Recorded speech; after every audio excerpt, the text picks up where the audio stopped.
राधे राधे दोस्तों। और मेरे चैनल XYZ कहानी में आपका एक बार फिर से हार्दिक स्वागत है। और देखिए, आज भी मैं आपके लिए एक बहुत ही मज़ेदार कहानी लेकर के आया हूँ, क्योंकि अक्सर मैं आपके लिए इस चैनल पर काफ़ी सारी नैतिक कहानियाँ और ज्ञानवर्धक कहानियाँ और मनोरंजन कहानियाँ लेकर के मैं आता रहता हूँ। तो देखिए, आज जो मैं आपको कहानी सुनाने वाला हूँ वो कहानी भी बहुत ही एक रोचक कहानी है। एक सोने की चिड़िया एक परी की कहानी है। बहुत पुराने ज़माने की बात है। एक राजा था, उसके महल में एक बहुत सुंदर बाग था। बाग में तरह तरह के फूलों के पौधे और अनेक प्रकार के मीठे फलों के पेड़ थे। लेकिन इस बाग में सबसे आश्चर्यजनक जो बात थी वो एक सेब का पेड़ था। उसमें सोने के सेब लगते थे। अब राजा ने इस पेड़ की देखभाल के लिए बहुत कुछ खास इंतजाम भी कर रखा था। जब उसके फल पकते थे तो चौकीदार जो है वो रात दिन पहरा दिया करते थे ताकि कोई सोने के सेब चुरा न ले। लेकिन एक दिन की बात है कि बाग के माली ने जब सोने के सेबों को गिना तो उनमें से एक सेब गायब था। अब उसने दौड़कर राजा को खबर दी तो राजा फौरन बाग में पहुंचा।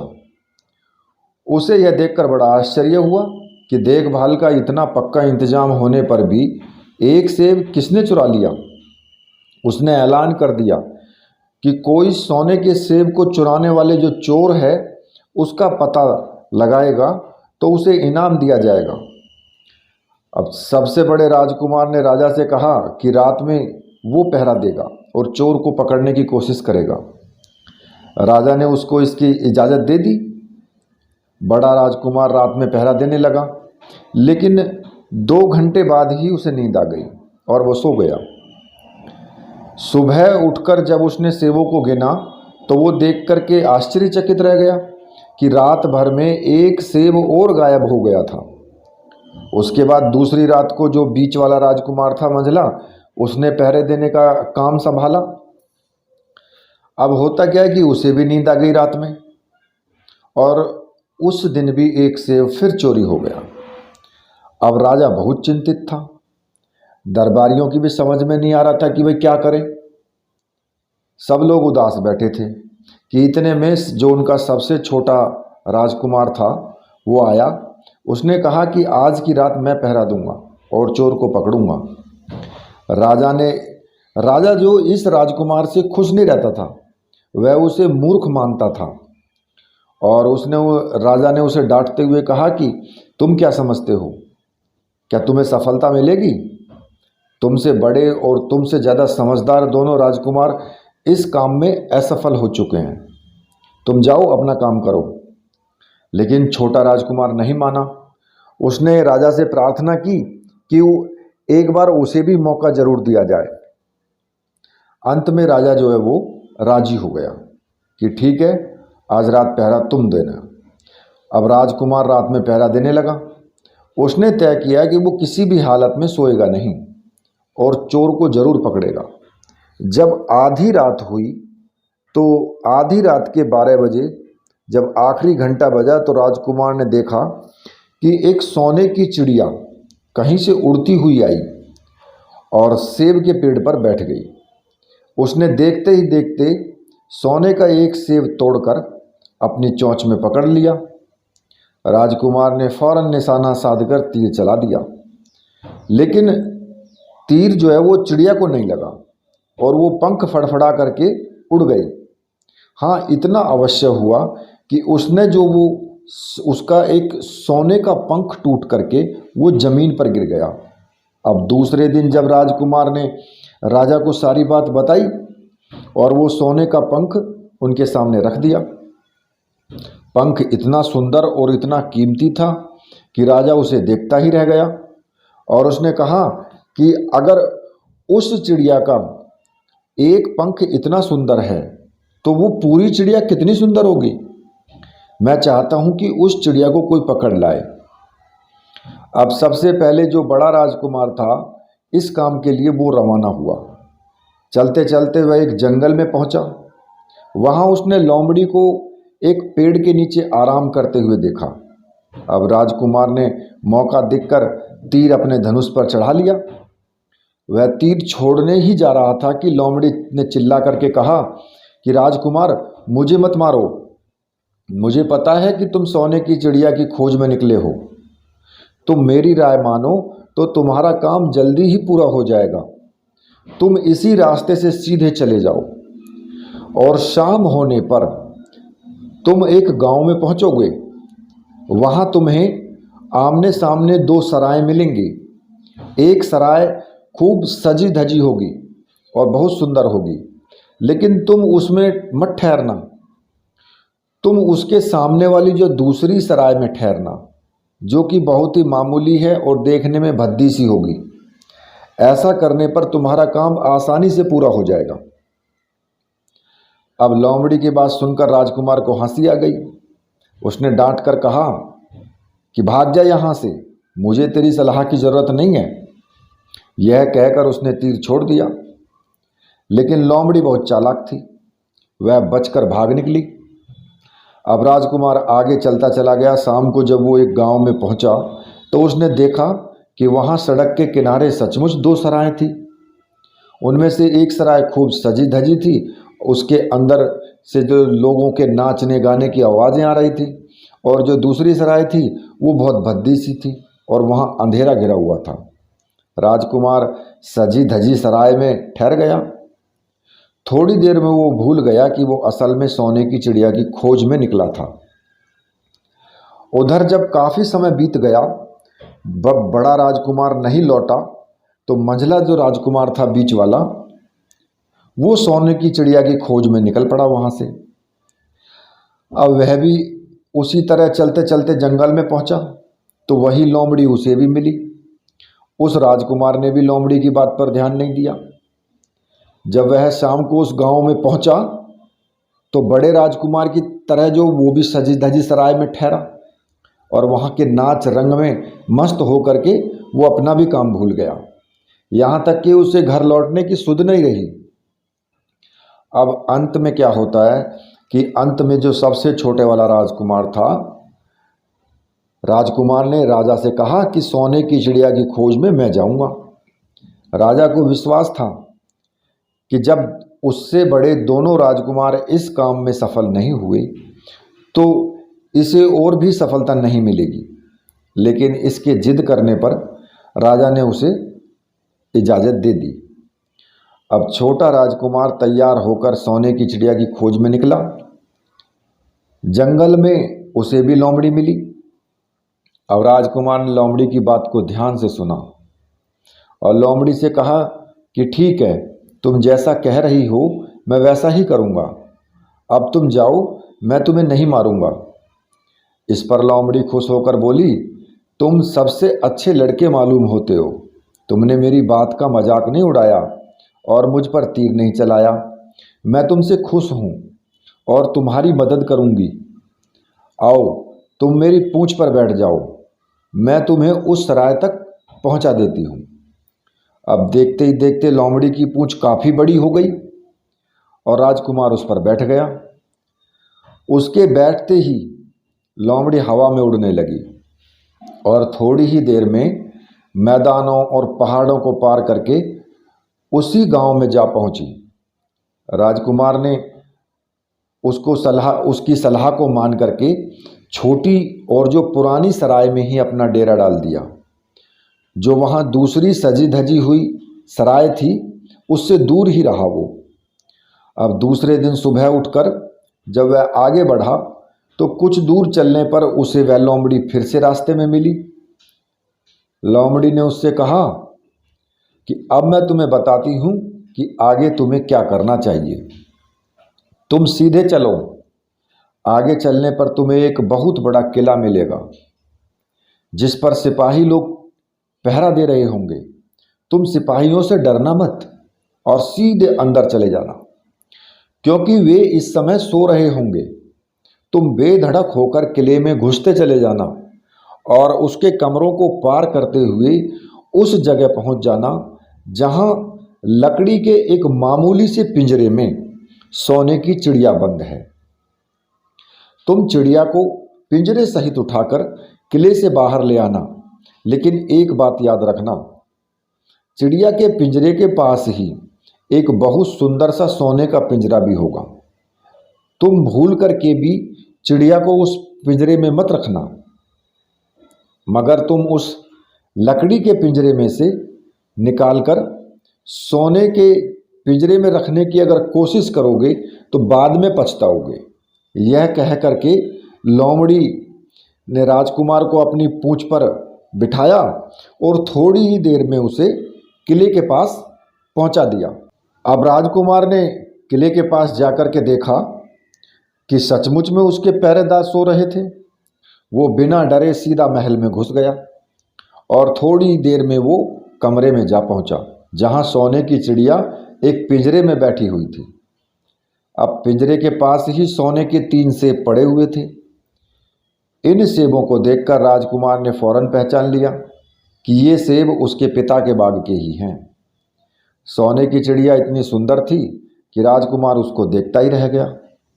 वह उसको उठाकर लाने ही वाला था कि उसकी नज़र पास में ही एक सुंदर से पिंजरे पर पड़ गई। वह पिंजरा बहुत सुंदर था और उसमें तरह तरह के कीमती पत्थर जड़े हुए थे। सोने की चिड़िया के लिए वही पिंजरा ठीक मालूम पड़ता था। अब राजकुमार लोमड़ी की बात को भूल गया और उसने सोने की चिड़िया को लकड़ी के पिंजरे से निकाल करके सोने के पिंजरे में बंद कर दिया। लेकिन नए पिंजरे में आते ही चिड़िया ने खूब जोर जोर से शोर मचाना शुरू कर दिया। अब राजकुमार पिंजरे को उठाकर कमरे के बाहर नहीं निकल पाया था इतने कि वहाँ बहुत सारे सिपाही कमरे में घुस गए और उन्होंने राजकुमार को पकड़ लिया। अब राजकुमार को अपनी भूल का पता चला। उसे याद आया कि लोमड़ी ने उससे क्या कहा था, लेकिन अब क्या हो सकता था। सिपाही उसे खींचते हुए राजा के दरबार में ले गए। राजा के पूछने पर राजकुमार ने सारी बात बताई तो राजा बोला कि तुम मेरे महल में चोरी करने के लिए घुसे थे, मैं तुमको माफ़ नहीं कर सकता, तुम्हें फांसी की सज़ा दी जाएगी। लेकिन मैं तुम्हें एक मौका देता हूँ, अगर तुम मेरे लिए सोने का घोड़ा ला दो तो मैं तुम्हें न सिर्फ छोड़ दूंगा बल्कि सोने की चिड़िया भी तुमको दे दूंगा। अब राजकुमार ने अपनी जान बचाने के लिए राजा की शर्त माननी पड़ी। अब वो सोने के घोड़े की तलाश में निकला। किले के बाहर जाने पर उसने देखा कि लोमड़ी उसका इंतजार कर रही थी। उसने लोमड़ी को सारी बात बताई। लोमड़ी ने निराश होते हुए कहा कि मैं अब तुम्हारी कोई मदद नहीं करूंगी, तुमने मेरे कहने के अनुसार नहीं किया काम। मैंने जिस तरह कहा था अगर तुम उस तरीके से काम करते तो इस मुसीबत में नहीं फंसते और सोने की चिड़िया तुम्हें मिल जाती। राजकुमार बोला, इस बार मुझे माफ़ कर दो, मुझसे गलती हो गई। मेरा काम तुम्हारी सहायता के बिना नहीं चलेगा। मुझे राजा ने सोने का घोड़ा लाने के लिए कहा है, वरना वो मुझे फांसी पर चढ़ा देगा। लोमड़ी ने कहा कि खैर, मैं तुम्हें माफ़ करती हूँ। अब तुम ऐसा करो कि मेरी पूंछ पर बैठकर सीधे चलो और कुछ दूर जाने पर तुम्हें एक किला मिलेगा। उसी किले की एक घुड़साल में तुम्हें सोने का घोड़ा बंधा हुआ मिलेगा। महल के नौकर चाकर सब सो रहे होंगे। तुम चुपचाप जाना और घोड़े को खोल लेना, लेकिन एक बात याद रखना, वहाँ घोड़े के पास ही घोड़े पर कसने के लिए 2 जीन रखी होंगी। उनमें से एक तो पुरानी चमड़े की जीन होगी और दूसरी सोने की जीन होगी। तुम सोने की जीन को छूना भी मत और उस घोड़े पर पुरानी जो चमड़े की जीन है उसको कस करके सवार हो जाना और उसको दौड़ते हुए किले से बाहर लेकर के चले आना। राजकुमार ने वादा किया कि वह ठीक ठीक वैसा ही करेगा। लोमड़ी ने उसको अपनी पूंछ पर बिठाया और कुछ ही देर में वो उस किले के पास पहुंच गई लेकर के। किले के पास पहुंचते ही लोमड़ी ने उसे नीचे उतारा और फिर वहां से वो चली गई। अब राजकुमार सीधा फाटक से किले के अंदर घुस गया। अंदर जाकर उसने देखा कि वहां के सभी नौकर चाकर सोए हुए हैं। थोड़ी ही देर में वो किले की घुड़साल में पहुंच गया। वहां एक बहुत सुंदर सुनहरा घोड़ा बंधा हुआ है। राजकुमार ने पास जाकर देखा कि वह घोड़ा सचमुच सोने का था। उसने ऐसा सुंदर घोड़ा उसने अपने सपने में भी नहीं देखा था। उसने आगे बढ़ करके और घोड़े को खोल लिया। जब वह उसको बाहर निकालने लगा तो उसकी नज़र एक कोने में पड़ी हुई सोने की जीन पर पड़ी। अब ये जीन जो थी वो बहुत सुंदर थी और उसमें हीरे मोती जड़े हुए थे। उसके पास ही एक फटी पुरानी चमड़े की जीन पड़ी हुई थी। उसने जो इतना सुंदर घोड़ा था तो उस पर जो पुरानी चमड़े की जीन कसना राजकुमार को अच्छा नहीं लगा। उसने सोने की जीन उठा ली और घोड़े पर कसना शुरू कर दिया। इतने में घोड़ा जोर से हिनहिना उठा। किले के नौकर चाकर जाग गए। थोड़ी देर में राजकुमार को पकड़ लिया गया। अब राजकुमार को सिपाहियों ने हाथ बांध करके राजा के सामने पेश किया। राजा ने सारी बात सुन करके राजा ने कहा कि तुमने मेरे घोड़े को चुराने की कोशिश की है, इसलिए तुम्हें फांसी की सजा दी जाएगी। लेकिन अगर तुम मेरा एक काम कर दो तो मैं तुम्हें छोड़ सकता हूँ। यहाँ से कुछ ही दूरी पर एक सोने का महल है और उसमें बहुत सुंदर राजकुमारी रहती है। अगर तुम अपनी जान बचाना चाहते हो तो उस राजकुमारी को मेरे पास ले आओ। तुम्हें इनाम में ये सोने का घोड़ा दे दूंगा। अब बेचारा राजकुमार वह फिर से एक नई मुसीबत में फंस गया। उसे मजबूर होकर के राजा की शर्त माननी पड़ी। अब वह सोने के महल की खोज में वो निकला। कुछ दूर चलने पर उसे लोमड़ी मिली। पता नहीं कैसे लोमड़ी को सारी बातें मालूम हो गई। वो बोली, देखो तुमने इस बार भी मेरी बात नहीं मानी। मेरी बात मान जाते तो ये मुसीबत तुम्हारे गले नहीं पड़ती। खैर, मुझे तुम पर दया आ रही है, मैं तुम्हारी मदद करूंगी। चलो, तुमको सोने के महल के पास पहुंचा देती हूँ। तुम महल के बाहर ही कहीं छिपे रहना। जब उसमें से शाम को राजकुमारी तालाब में नहाने के लिए बाहर आए तो तुम उसे आगे बढ़कर उसका हाथ पकड़ लेना।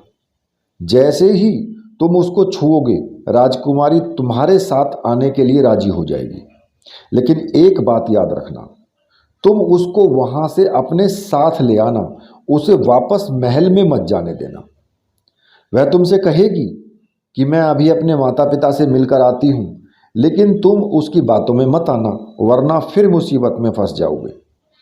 यह कहकर के लोमड़ी ने फिर से अपनी पूंछ फैला ली और राजकुमार उस पर बैठ गया। अब देखते ही देखते लोमड़ी हवा में उड़ती हुई कुछ देर बाद सोने के महल के पास जा पहुंची। महल के पास पहुंचते ही राजकुमार एक पेड़ की आड़ में छिप करके बैठ गया। शाम को जब राजकुमारी नहाने के लिए किले से बाहर आई तो राजकुमार ने हिम्मत करके आगे बढ़कर उसका हाथ पकड़ लिया। उसके छूते ही राजकुमारी उसके साथ चलने के लिए तैयार हो गई। वह बोली, राजकुमार, तुम मुझे जहाँ भी ले जाना चाहोगे मैं तुम्हारे साथ चलूँगी, लेकिन मुझे थोड़ी देर के लिए अपने माता पिता से मिलाने दो।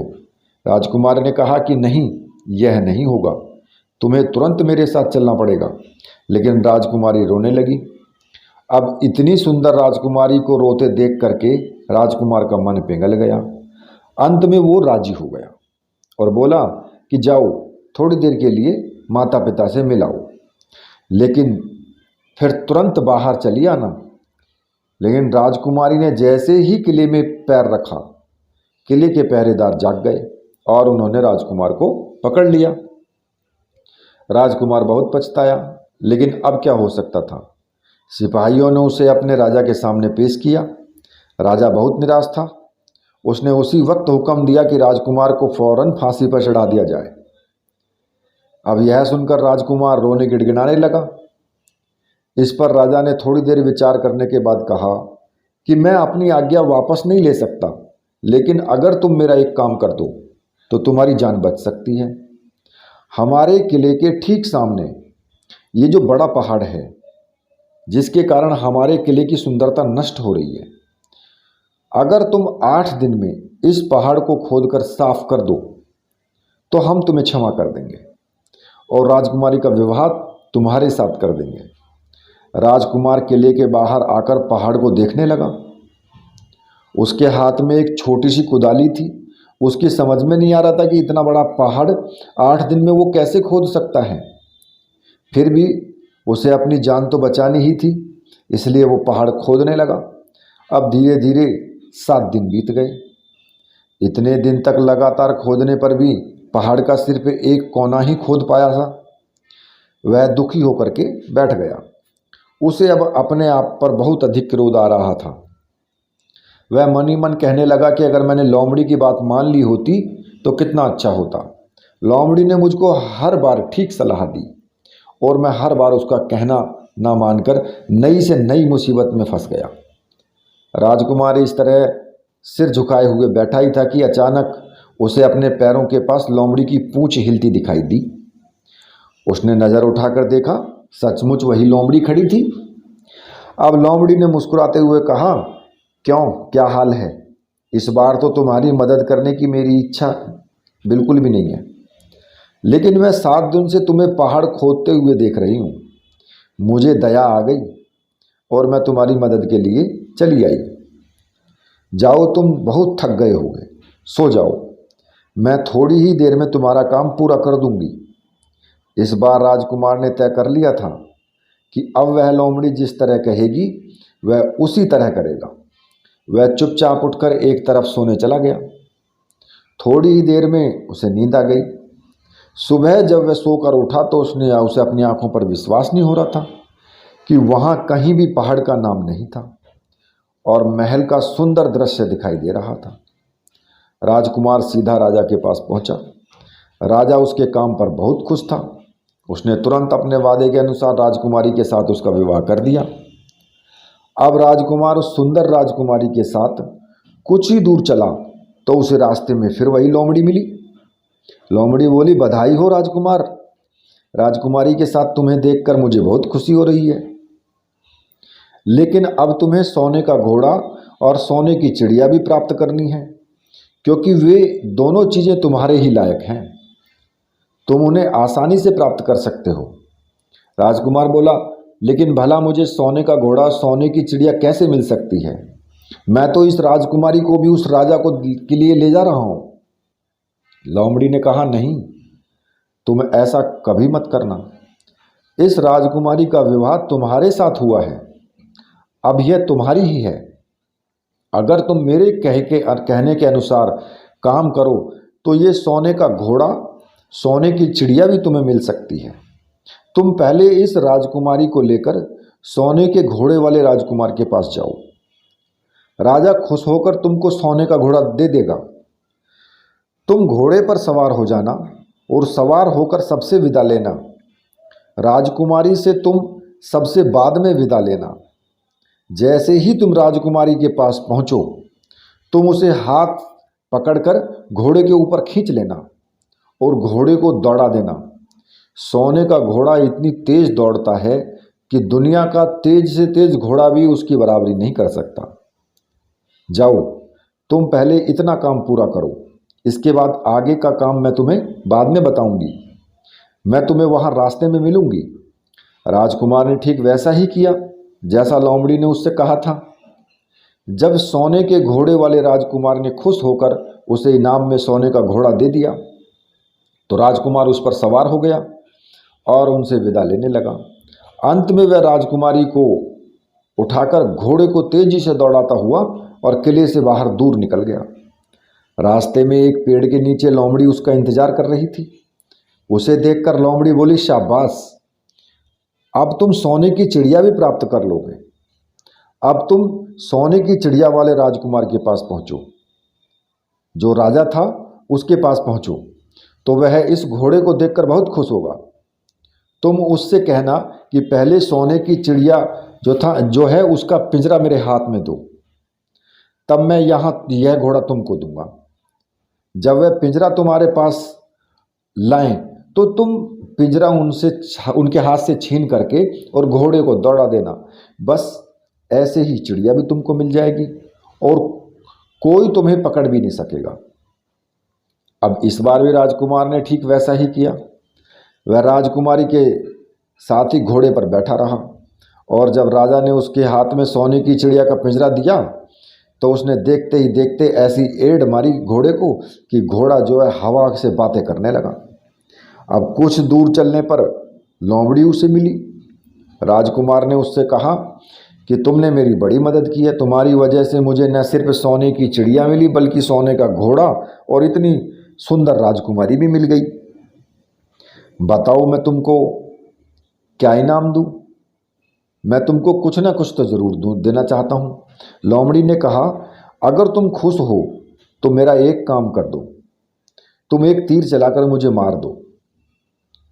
इस समय तुम यही सबसे बड़ा काम मेरे लिए कर सकते हो। राजकुमार ने कहा, भला ये कैसे हो सकता है? तुमने मेरी इतनी मदद की है और मैं बदले में तुम्हें मार दूं? मुझसे ये नहीं होगा। यह सुनकर लोमड़ी बड़ी दुखी हुई और बोली कि अगर तुम मेरा यह काम नहीं कर सकते तो फिर ठीक है, जाओ, लेकिन मैं तुम्हारी भलाई के लिए ही कह रही हूँ कि तुम दो बातें जरूर याद रखना। एक तो तुम किसी कुएं की दीवार पर मत बैठना, और दूसरे तुम ऐसे लोगों के लिए धन मत खर्च करना जिन्हें फांसी मिलने वाली हो। अब राजकुमार बोला, भाई तुम भी अजीब हो, तुम्हारी बातें मेरी समझ में नहीं आती। भला मैं किसी कुएं की दीवार पर क्यों बैठूंगा और ऐसे आदमियों पर धन खर्च क्यों करूंगा जिनको फांसी दी जाने वाली हो? लेकिन लोमड़ी ने उसकी बात का कोई जवाब नहीं दिया और वो अलविदा कह करके वहां से चली गई। अब राजकुमार सोने का घोड़ा दौड़ाते हुए आगे बढ़ा। राजकुमारी उसके साथ ही बैठी हुई थी और सोने की चिड़िया जो थी पिंजरे में उसके हाथ में थी। कुछ ही देर में राजकुमार एक छोटे से गांव में पहुंचा जिसमें वे दोनों सराय थी। गांव के लोग और ख़ास तौर से बच्चे उसको देखने के लिए बाहर निकल आए। सोने के घोड़े पर इतने सुंदर राजकुमार के साथ बैठी एक राजकुमारी को देखकर सभी लोग चकित थे। इतने में राजकुमार ने देखा कि गांव के बगीचे में एक जगह बहुत से लोग जमा हैं और कुछ शोर हो रहा है। राजकुमार के पूछने पर लोगों ने बताया कि वहां दो आदमियों को फांसी देने की तैयारी हो रही है। राजकुमार उधर ही चल पड़ा। वहां पहुंचने पर उसने पहचान लिया कि जिन आदमियों को फांसी दी जाने वाली है वो और कोई नहीं बल्कि उसके ही दोनों भाई हैं। वो लोग अब उसी सजी सजाई जो सराय थी उसमें रह रहे थे और तरह तरह के बुरे काम करते थे। वे जुआ भी खेलते थे। जुए में बहुत सा धन हार चुके थे और लोगों से बहुत सा रुपया भी उधार लिया था। इन्हीं सब बातों से चिढ़कर अब गांव वाले उन्हें फांसी चढ़ाने जा रहे हैं। राजकुमार भला यह कैसे होने देता? उसने लोगों से कहा कि मुझसे रुपया ले लो और इन लोगों को छोड़ दो। उसके कहने सुनने पर लोग राजी हो गए और उन्होंने उन दोनों आदमियों को रिहा कर दिया। राजकुमार अपने भाइयों को छुड़ाकर आगे चला।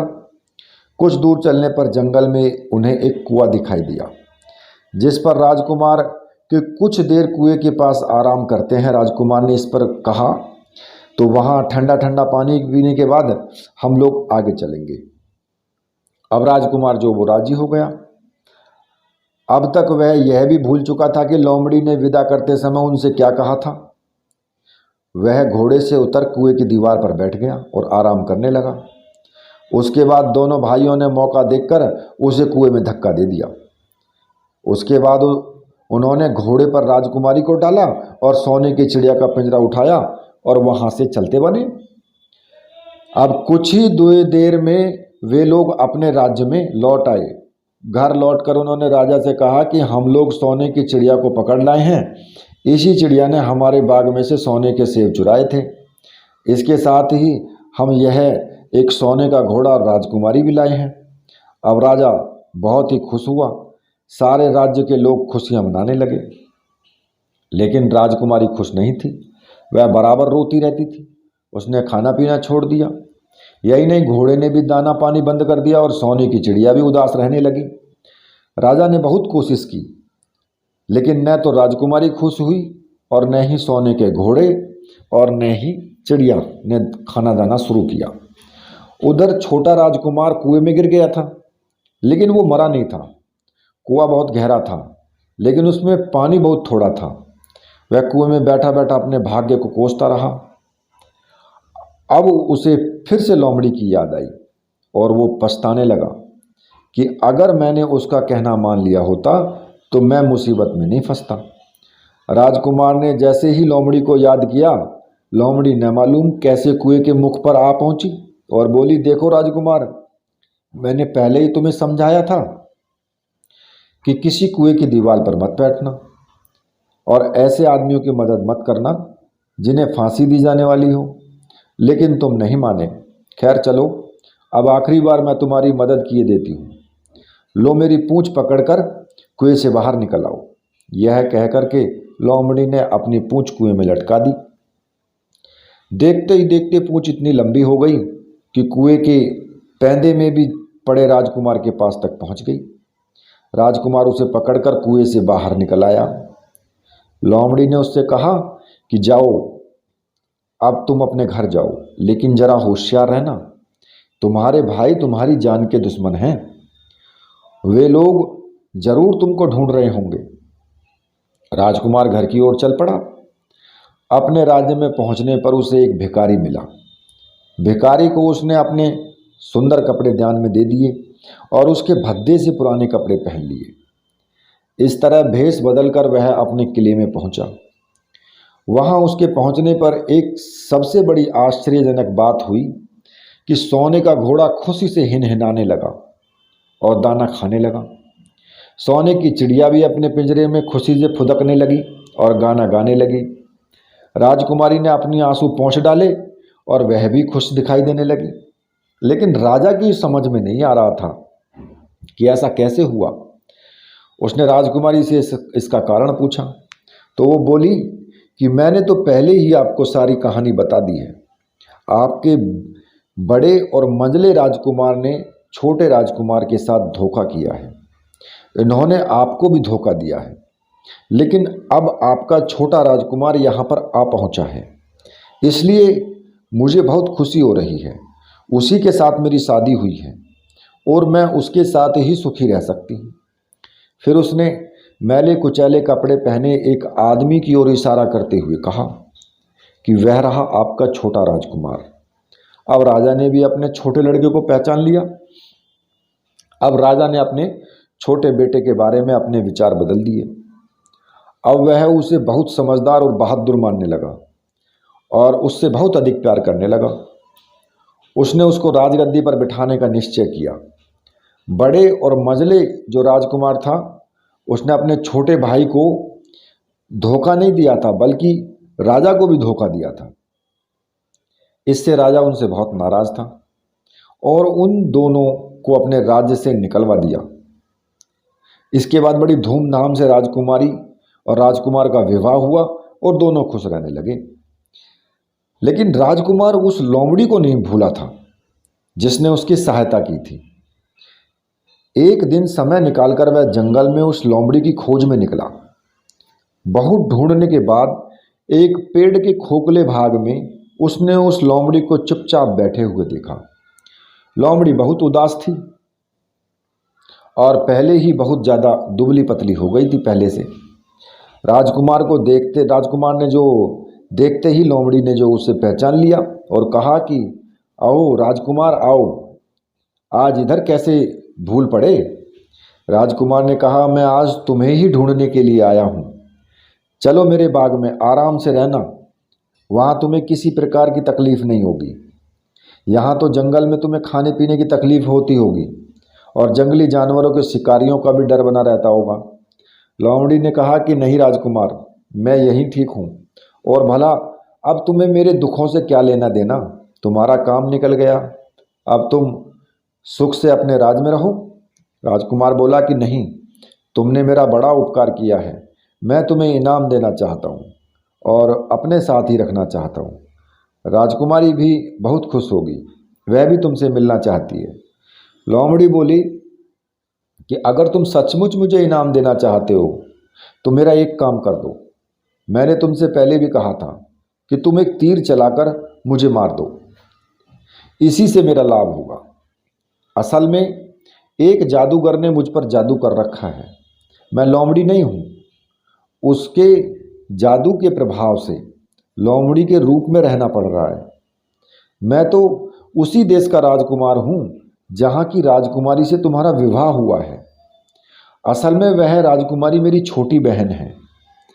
अगर तुम तीर चलाकर मुझे मार दोगे तो इस जादू से मुझे मुक्ति मिल जाएगी और मैं फिर अपने देश लौट सकूंगा।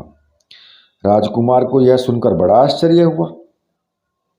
अब उसने क्या किया कि फौरन धनुष पर तीर चढ़ाया और लोमड़ियों की ओर छोड़ दिया।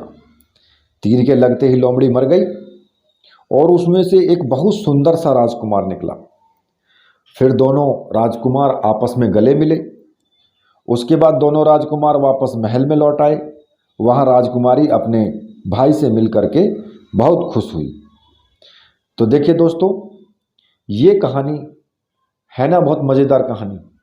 अगर कहानी आपको अच्छी लगी है तो कहानी को लाइक कीजिए, कमेंट कीजिए और शेयर कीजिए, और साथ ही साथ चैनल को सब्सक्राइब कीजिए ताकि इस प्रकार की वीडियो मैं आपके लिए बार बार लाता रहूं और आप ऐसी कहानियां, मज़ेदार कहानियां सुनते रहें। और साथ में ही बेल के बटन को भी प्रेस कर लेना ताकि जो भी मैं नई वीडियो डालूं उसका नोटिफिकेशन आपको तुरंत मिल जाए और आप उस वीडियो को तुरंत ही देख पाएँ। इसी के साथ राधे राधे।